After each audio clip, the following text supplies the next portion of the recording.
Hello. Um, I'm reading in Isaiah 58 today, and what is striking me about that is there are many people in this world who want the blessings of God. They pray and they want God to do this for them or that for them, but they're not willing to do what God asks of them, and they're not willing to obey the Lord. They may do some good works in their own flesh, thinking that that's gonna satisfy God, and but it doesn't, because He's not interested in our works. He wants us to do good works, but the good works of God that He prepared in advance that we should walk in them. He wants us to obey Him. But anyway, this is a story of people who they were fasting, okay?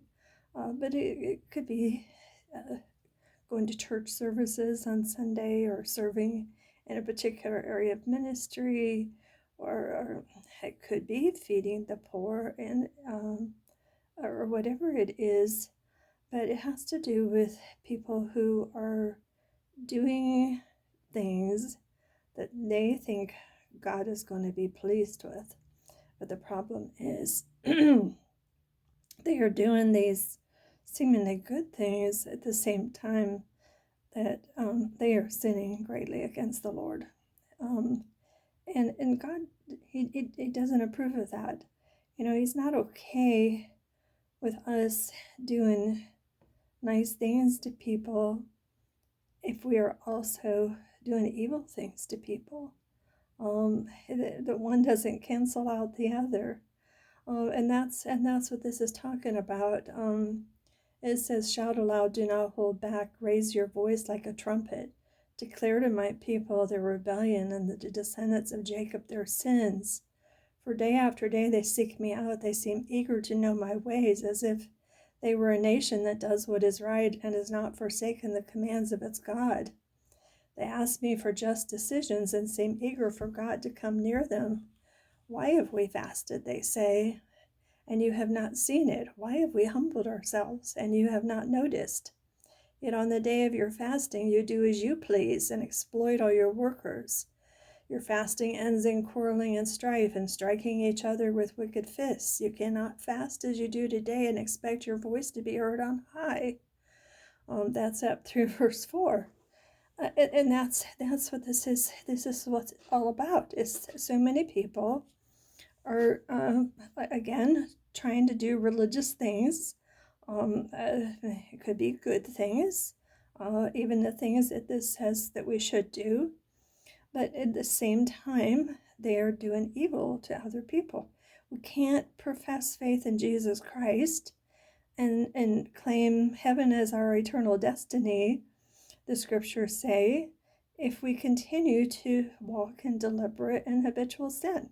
Habitual sin, deliberate and habitual sin, does not mix with Christianity. So many people try to make it mix together, but it doesn't. So we can't just live however we want and go through the motions of religious rituals or practices or whatever and think we have heaven secured us and salvation. The scriptures do not teach that. I know this is Old Testament, but I'm talking about New Testament. The New Testament scriptures, teach strongly that if we walk in sin, we're going to die in sin.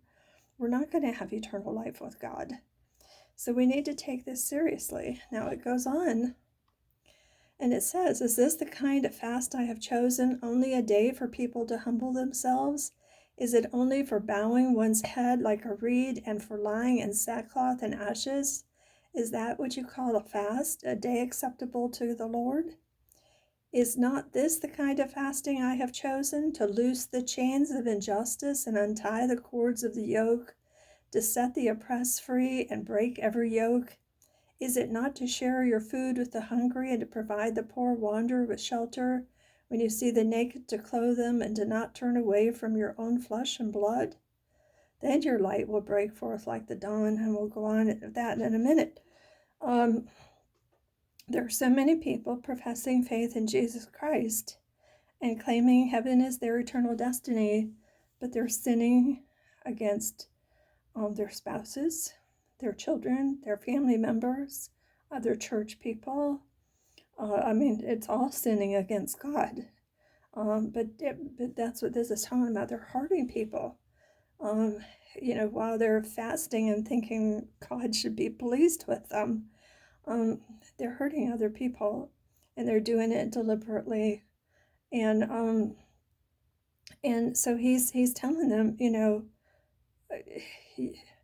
need to untie those yokes, loose those chains of injustice.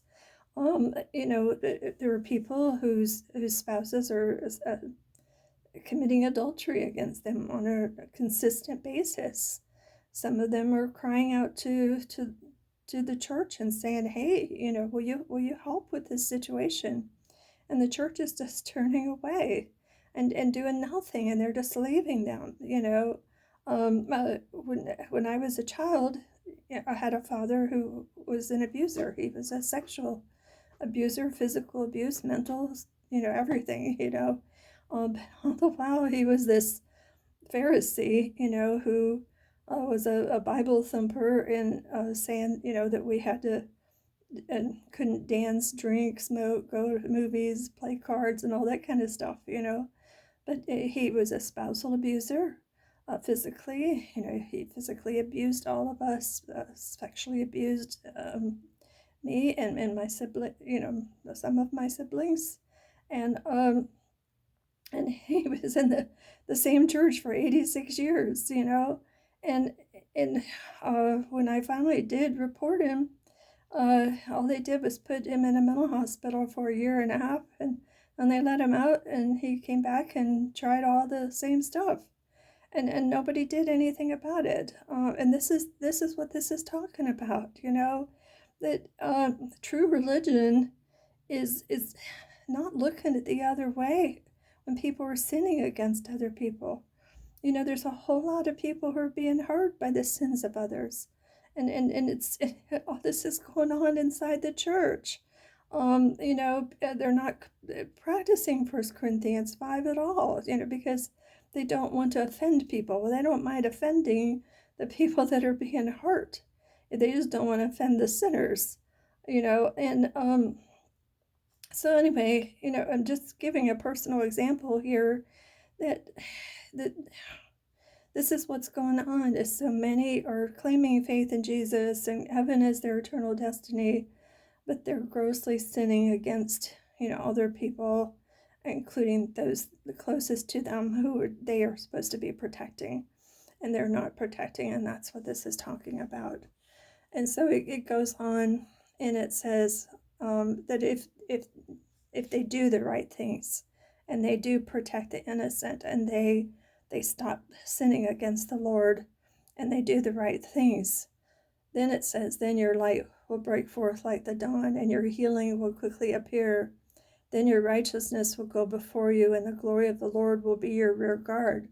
Then you will call, and the Lord will answer. You will cry for help, and he will say, here am I. If you do away with the yoke of oppression, with the pointing finger and malicious talk, and if you spend yourselves in behalf of the hungry and satisfy the needs of the oppressed, then your light will rise in the darkness, and your night will become like noonday. The Lord will guide you always. He will satisfy your needs in a sun-scorched land and will strengthen your frame. You will be like a well-watered garden, like a spring whose waters never fail. And so this is the message today. If you want to have the blessings of God in your life, then you need to follow Jesus in obedience. You need to stop committing sin habitually, deliberately. Stop hurting people. You know when you're hurting people. When somebody's committing adultery against their spouse, they know they're hurting their spouse. There's no other way around that. So the point here is get your heart right with the Lord. Obey him. Do what he says. Give up all these sins. Put them behind you. Follow the Lord and do the right kind of things. Love people with the love of God, and instead of treating people sinfully and hatefully.